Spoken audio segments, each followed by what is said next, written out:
16 सोमवारची कथा. आटपाट नगर होतं. त्या नगरात एक महादेवाचं देऊळ होतं. एके दिवशी शिव पार्वती फिरता फिरता त्या देवळात आली. सारीपाट खेळू लागली.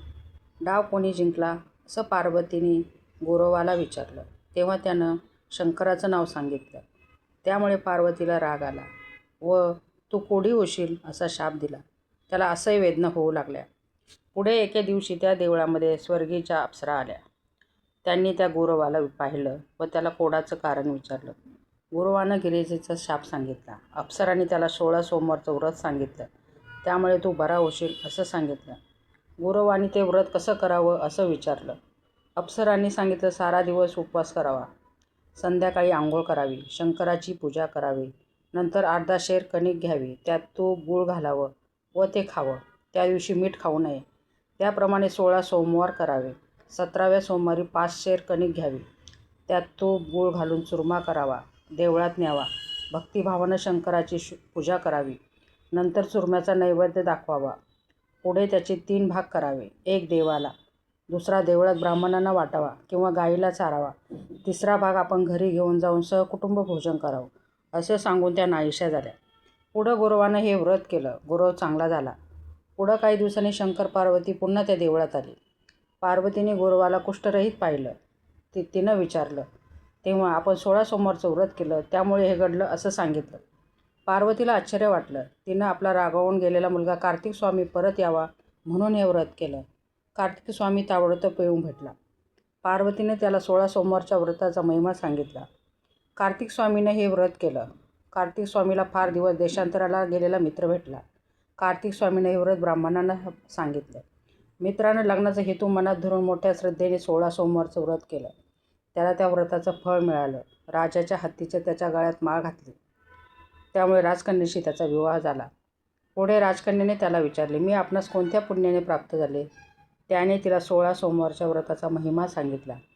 तिनं पुत्रप्राप्तीचा हेतू मनात धरून व्रत केलं. तिला सुंदर मुलगा झाला. तो मोठा झालो. त्यानं आईला विचारलं, मी कोणत्या पुण्याने तुला प्राप्त झालो? तिनं त्याला व्रताचा महिमा सांगितला. त्यानं राज्यप्राप्तीची इच्छा मनात धरून ते व्रत केलं. एका नगरात आला असता तेथील राजानं आपली मुलगी व राज्यही दिलं. इतकं होत आहे तो ब्राह्मणाचा 17वा सोमवार आला. ब्राह्मणपुत्र देवळात गेला. घरी बायकोला 5 शेर कणकीचा चुरमा पाठवून दे म्हणून निरोप दिला. राणीला आपल्या मोठेपणा लक्षात आला. चुरम्याला लोक हसतील म्हणून एका तबकात 500 रुपये भरून पाठवून दिले.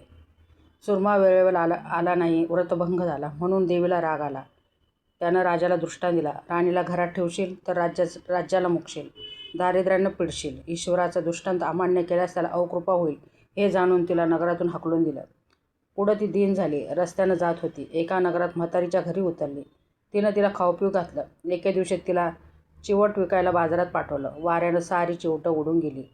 तिनं म्हातारीला सांगितलं. म्हातारीनं अवलक्षणी म्हणून हाकलून दिलं. तिची जिथं दृष्टी जाईल तिथं वाईट घडत असे. एका गोसाव्याने तिची चौकशी केली.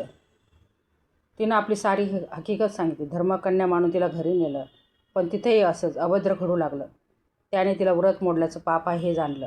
शंकराची प्रार्थना केली. शंकर प्रसन्न झाले. 16 सोमवारचं व्रत करण्यास सांगितलं. पुढे गोसाव्यानं तिच्याकडून 16 सोमवारचं व्रत करविलं. तसा परमेश्वर खूप नाहीसा झाला. तिच्या नवऱ्याला तिच्या भेटीची इच्छा झाली. चोहीकडे दूत पाठवून शोध घेतला. गोसाव्याकडे आले. त्याला साष्टांग नमस्कार केला. वस्त्रे वगैरे देऊन यथोचित सत्कार केला. गोसावी म्हणाला, ही माझी धर्मकन्या.